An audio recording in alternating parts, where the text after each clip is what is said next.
Because what have we been taught since we were little kids? About being selfish. I mean, I know what I was taught. I come from a good Jewish family, and I was always told to think of myself last, to think of others first, to take care of others. That's what morality means. Morality means the well-being of other people.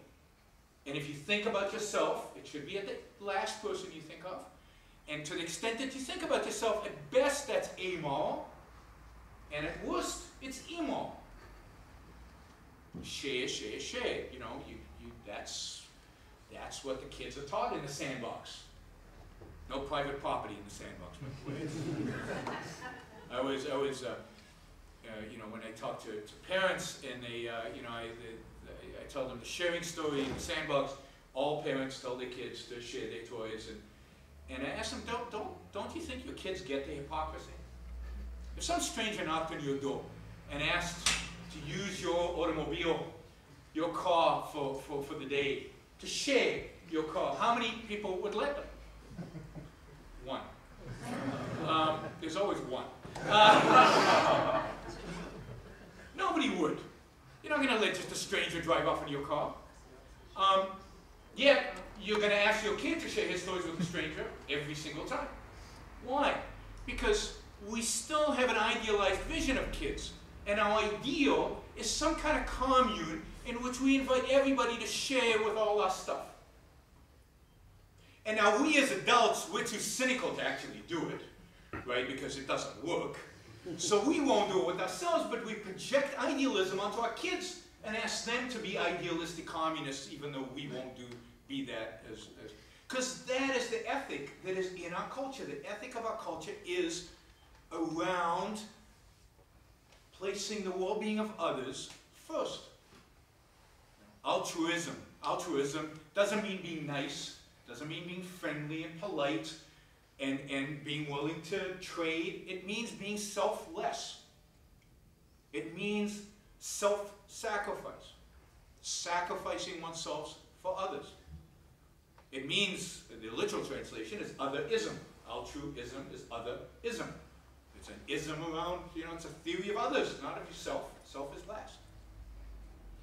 Now, in my view, that morality, that idea of what is good and what is moral is incompatible with capitalism.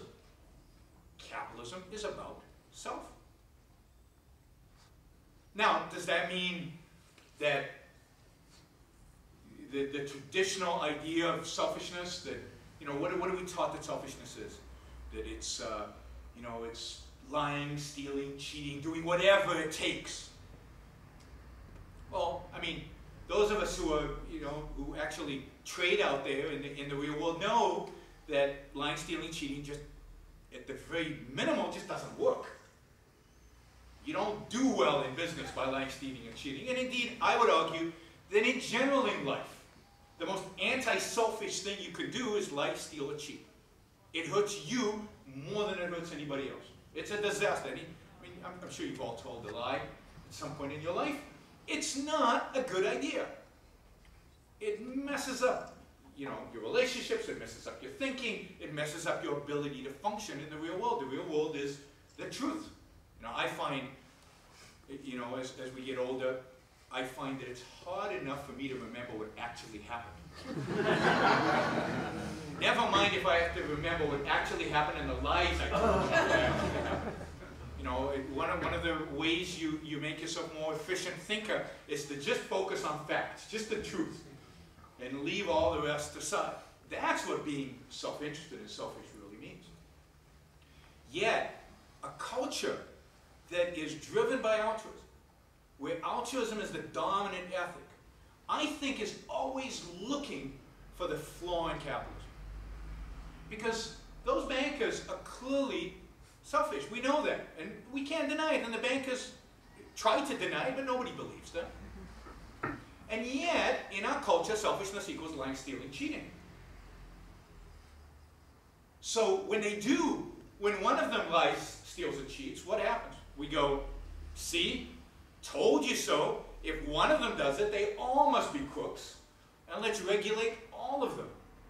Which is one of the ways in which we get regulations. Time and time again, Sarbanes-Oxley.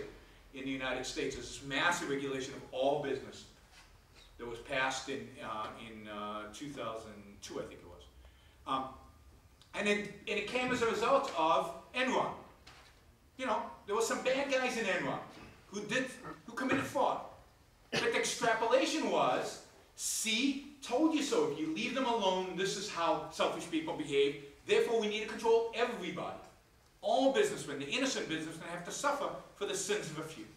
But that comes out of this suspicion of anything self-interested. It comes out of this morality that we're all ingrained with, that is part of the fabric of the culture we live in, that is going to be time and time again suspicious of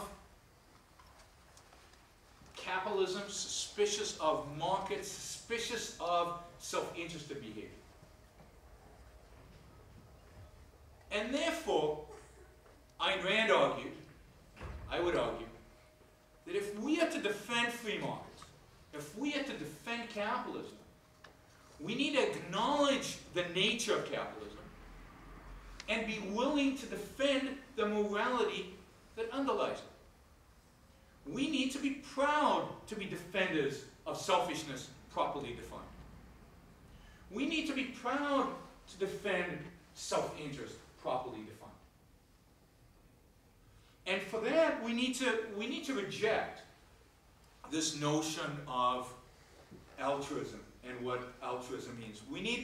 I don't think, well, I know, we cannot win the case for capitalism if we play into the hands of a morality that is in principle opposed to capitalism.